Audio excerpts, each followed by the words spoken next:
Merhaba arkadaşlar, kanalıma hoş geldiniz.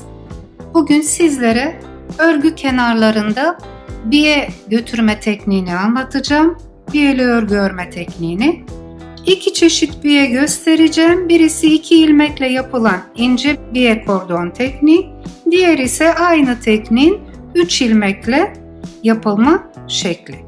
Haroşa örgü üzerinde göstereceğim ama bunu düz örgülerde de yapabilirsiniz. Özellikle haroşada gösteriyorum ki ters örgünün yanında daha net belirgin olsun. Bu genellikle hırkalarda, yeleklerde kullanılan bir teknik. Uygulanırken kenarlarda genelde tek kenarda gidilir. Ancak ben hem sağ kenarda hem sol kenarda ne şekilde yapıldığını göstermek için her iki kenara da biye gittim. Bu şekilde göstereceğiz. İlmek attım. İlmek attıktan sonra haroşa örgüye başlamadan önce hem başlangıçtaki 2 ilmeği hem de kenardaki 2 ilmeği ön yüzde düz gidiyorum. Şimdi arka yüzdeyim. Arka yüzde tüm ilmekler ters örülüyor. Bu tekniğin en önemli özelliği her sıraya başladığımızda biye içi ayırdığımız 2 ilmeği örmeden geçiyoruz. Şimdi bakın sıra başındayım ve arka yüzdeyim. Arka yüzde ilk ilmeği örmeden aldım. İkinci ilmeği de örmeden aldım. Ters örecekmiş gibi örmeden aldım. İlmeklerin olduğum yüzde ne şekilde örülmesi gerekiyorsa o şekilde alıyorum. Bakın ters tarafta önde düz, arkada ters. 2 ilmeği örmeden aldım. 3. ilmekten itibaren ters olarak örmeye devam ettim.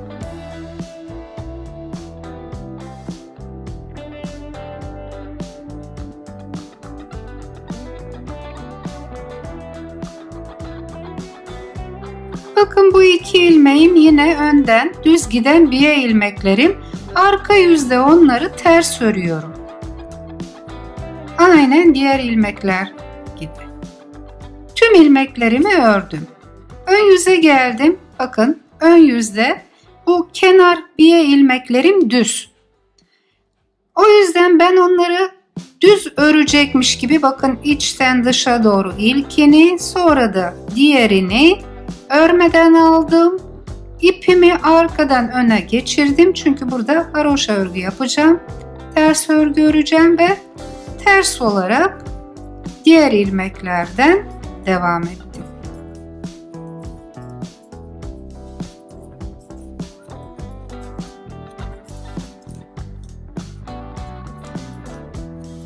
Tekrar söylüyorum, sıra başında biye ilmeklerimi örmüyorum. Sıra sonunda ise eğer ön yüzde ise düz örüyorum. Örgümün arka yüzünde ise ters örüyorum. Bakın sıra sonuna geldim. Örgümün ön yüzündeyim. Bu ilmeklerim düz. İpimi arkaya aldım. Bu 2 ilmeğimi düz olarak örüyorum. Döndüm. Arka yüzde bu tüm ilmeklerim ters. Bu 2 ilmeği arka yüzde bakın ilkini örmeden aldım. İkincisini de örmeden aldım. 3. ilmeğimden devam ediyorum. Haroşa örgü yaptığım için 3. ilmeğimi ters olarak örüyorum. Aslında buradaki mantık şu.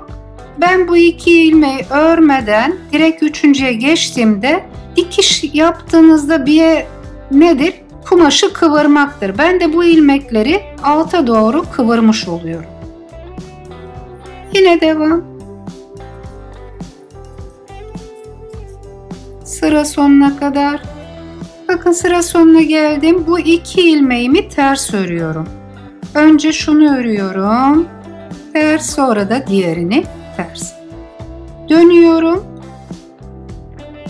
Şimdi ön yüzdeyim. Bu ilmeklerim düz 2 ilmeğim. Yine arkaya doğru kıvırmış olacağız. Bakın teknik bu. O yüzden ilk ilmeğimi örmeden aldım. 2. ilmeğimi de örmedim. İpimi buradan geçirip öne aldım. Ters öreceğim. Böylece ben bu ilmekleri ne yaptım? Kıvırmış oldum. 3. ilmekten itibaren yine kendi örgüme, eğer haroşa örüyorsam ters, düz örgü örüyorsam düz olarak devam ediyorum. Bakın sıra sonuna geldim. Ön yüzde bu 2 ilmeği sıra sonunda düz örüyorum.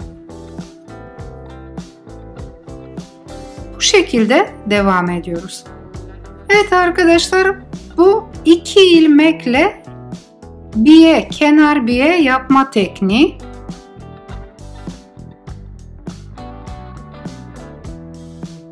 Bu biyeleri 3 ilmekle de yapabiliriz, 4 ilmekle de yapabiliriz. Tamamen size kalmış bir durum. Teknik aynı.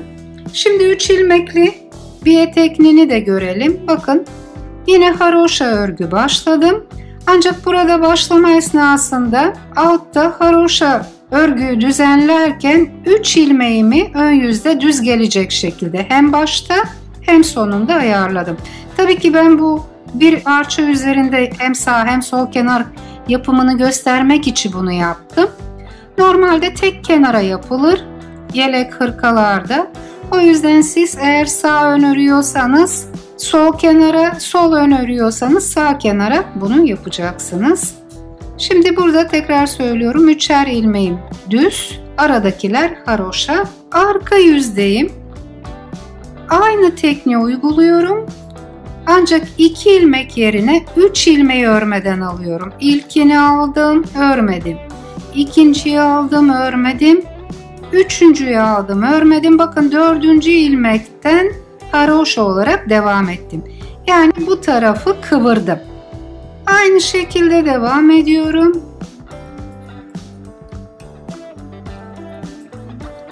Sıra sonuna kadar ters örgü örüyorum.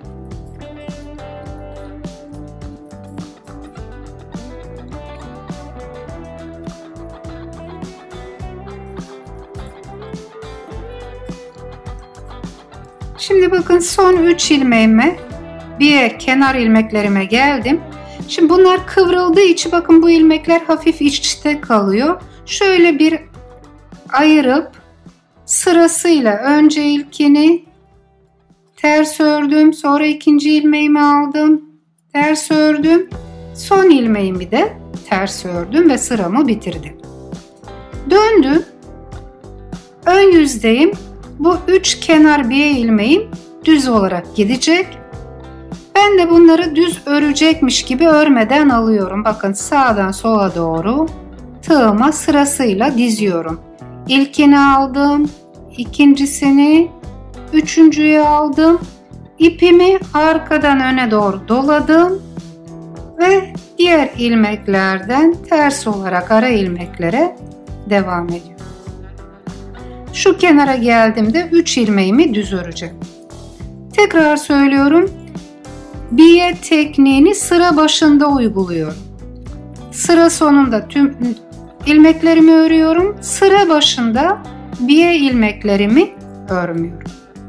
Sıra sonuna geldim. 3 düz ilmeğim var. Biye ilmeklerim. Tekrar üçünü de düz olarak ördüm. Döndüm. Arka yüzdeyim. Biye ilmeklerim burada ters. Ters örecekmiş gibi 3 ilmeğimi örmeden alıyorum. Bakın 1, 2, 3. Ara ilmeklerden 4. ilmeklerden başlıyorum. Bakın zaten bu ilk ilmekten ipi 4. ilmeğe atıp ördüğüm zaman bu kenarı kıvırmış oluyorum. Amaç bunları kenarları kıvırmak. Sıra sonuna kadar biye ilmekleri dahil ters olarak devam ediyorum. Bakın son 3 ilmeğim yine şöyle hafif ayırıp her birini arada kaçırmamak için ters örüyorum. Son kez döndüm. Ön yüzde 3 biye ilmeğim düz. Üçünü de düz örecekmiş gibi örmeden sırasıyla aldım. İpimi arkadan getirdim. Bakın bu çok önemli. Arkadan kıvırdım bu ilmekleri ve ön yüzden ters olarak devam ediyorum. Eğer düz örgü örecek olsaydım bakın şuradan şu şekilde başlayacaktım. Aradaki ilmeklerimi ters olarak örüyorum. Son 3 ilmeğim sıra sonunda düz.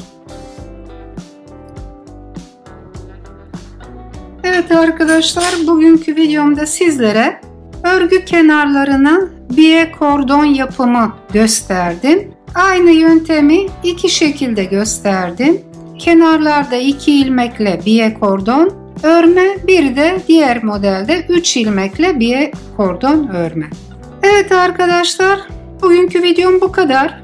Umarım bu videomla sizlere yararlı olmuşumdur. Eğer videomu beğendiyseniz kanalıma abone olmayı, yorum yazmayı, bildirimleri açmayı ve videolarımı paylaşmayı unutmayınız. Beni izlediğiniz için hepinize teşekkür ederim. Hoşça kalın.